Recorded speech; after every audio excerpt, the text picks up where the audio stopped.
तर नमस्कार मित्रांनो, बघू शकता हा आपला राब आहे आणि या राबामध्ये मित्रांनो बघा ज्वारी कशा झाल्यात. ज्वारी बघा कशा झाल्यात.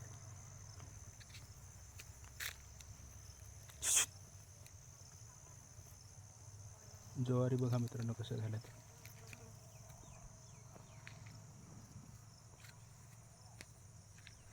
या पूर्ण राबात आहेत. या साईडला बघू शकता मित्रांनो, बघा ज्वारी.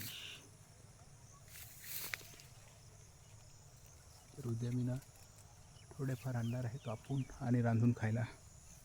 बघू शकता मित्रांनो असं पडलेत ज्वारी. ज्वारी आहे मित्रांनो, आमचा राब आहे आणि या राबामध्ये ज्वारी बघू शकता मित्रांनो. हे बघा या ज्वारी कोड्याक मस्त आहेत. ज्वारी पण ते वाट्याचे किनाऱ्याला आल्यात ना, तर लोक जाता येता ना त्यांना थोडासा अडथळा झाला ना की ते मोडून टाकतात. असे किती मस्त ज्वारी. तर आमच्या साईडला जे असतात ना मित्रांनो, ते ज्वारी असे असतात. असं म्हणजे हे वाल्या नाही. ह्या ज्या ज्वारी आहेत ना, ह्या पूर्वीपासूनच्या ज्वारी आहेत आमच्याकडच्या.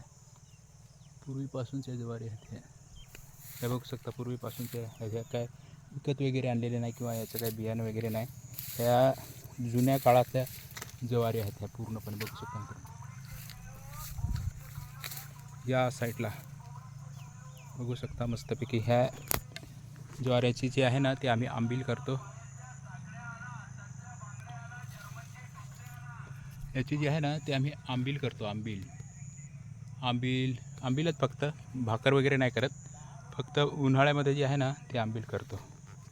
बघा ती मस्त आहे ज्वारी. ही बघा मित्रांनो, ही बघा असं जशा ज्या पाऊस यंदा जरा जास्त लेट पडला ना, त्याच्यामुळे हे आहेत. हे बघा या साईडला बघू शकता हे ज्वारीचे दाणे. ही एक छोटी ज्वार आहे बघा मित्रांनो. छोट्या छोट्या ज्वारी आहेत आणि बघा ही किती मोठी आहे ज्वार कशी आहे. तर अशा प्रकारे हे जे आहेत ना, हे आमच्या ज्वारी आहेत ना. ज्वारी ही बघा, ही भरली एकदम पूर्ण. किती मस्त भरलेली आहे दिसते. पण बघू शकता एकदम भरली आता ती.